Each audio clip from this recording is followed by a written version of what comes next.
నమస్కారం లాయర్ గారు. నమస్కారం నమస్కారం. రండి కూర్చోండి. వారు పైన ఉన్నారు, పిలుస్తాను. నేను వచ్చింది మీకోసమే. నా కోసమా? కూర్చోండి. చెప్పండి. అవును, మీరేదో నా మీద కేసు పెట్టారని విన్నాను, నిజమేనా? Thank you. ఏదో కేసు కాదండి, మీరొక అభాగ్యురాలిని బలవంతంగా అనుభవించారని కేసు పెట్టాను.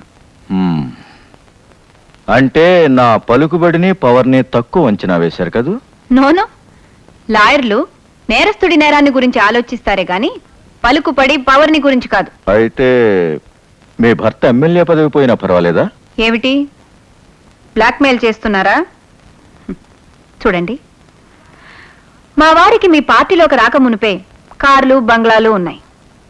కానీ మీరు పదవిలోకి రాగానే అవన్నీ వచ్చాయి. పదవి పోగానే మీ బ్రతుకులు ఏమైపోతాయో నాకు బాగా తెలుసు. కార్లు పోతాయి, బంగ్లాలు పోతాయి, క్యారెట్ ప్లాట్ఫార్మే. అప్పుడు ఒక పాత పేపర్ కొన్న విలువ కూడా మీకుండదు. ఏం కుశావు? ఏమిటి దౌర్జన్యం? నీకు చేతగాని పని నేను చేస్తున్నాను. పెళ్ళాన్ని కంట్రోల్లో పెట్టుకోలేని వాడివి నీ నియోజకవర్గాన్ని కంట్రోల్ చేస్తావు. మిస్టర్ ప్రజాపతిరావు, హద్దులు మీరు మాట్లాడు. ఒరే చక్రధర్, హద్దుల గురించి నాకు చెప్తున్నావా? నా దయ వల్లే నువ్వు ఎమ్మెల్యేవయ్యావు, గుర్తుంచుకో. ఇప్పుడు నా మాట విన్నావంటే కొత్త మంత్రివర్గపు లిస్టులో నీ పేరు కూడా ఉంటుంది. నిజంగా? కానీ ఒక్క విషయం, నీ భార్య నా మీద కేసు విత్డ్రా చేసుకోవాలి, లేదా ఈ ఎమ్మెల్యే పదవి కూడా ఉండదు. జాగ్రత్త.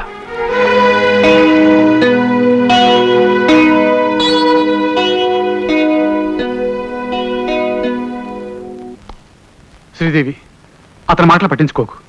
అతనికి కొంచెం కోపం ఎక్కువ, కానీ మనిషి చాలా మంచివాడు. నా మాట విని ఆ దిక్కులేని దాని కేసు తీసుకోకు. ప్రజాపతిరావుతో విరోధం అంత మంచిది కాదు. అతని సంఘంలో చాలా పెద్ద మనిషి. వాడు పెద్ద మనిషా? అంటే అన్యాయాలు అక్రమాలు చేయడానికి లైసెన్సులు ఉన్నాయా? చెప్పండి. భర్త ముందే భార్య మీద దౌర్జన్యం చేయబోయిన వాడిని మీరు పెద్ద మనిషి అంటున్నారా?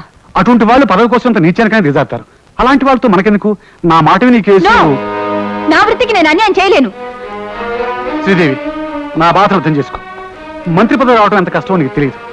అసలు నేను ఆ పదవి కోసం ఆ పార్టీలో చేరాను. అందుకు అలాంటి వ్యసన సహకారం చాలా అవసరం. క్షమించండి, అలాంటి నీచుల సహకారంతో వచ్చే పదవి మనకు అక్కర్లేదు. చేసిన దుర్మార్గాలకు వాడి శిక్ష అనుభవించి తీరాల్సిందే. నేనెటువంటి దాన్నో మీకు బాగా తెలుసు. చట్టంతో వ్యాపారం చేస్తున్నాడనే కారణంతో బాధపడి కన్న తండ్రినే కాదనుకున్న దాన్ని. అంటే ఇప్పుడు నన్ను కూడా కాదనుకునే నిర్ణయానికి వచ్చావా? అంత మాట అనకండి. మీ చేత తాళి కట్టించుకున్నది మీరు లేకుండా బ్రతకాలని కాదండి. నా మీద నీకు అంత గౌరవం ఉంటే ఈ కేసు విత్డ్రా చేసుకో.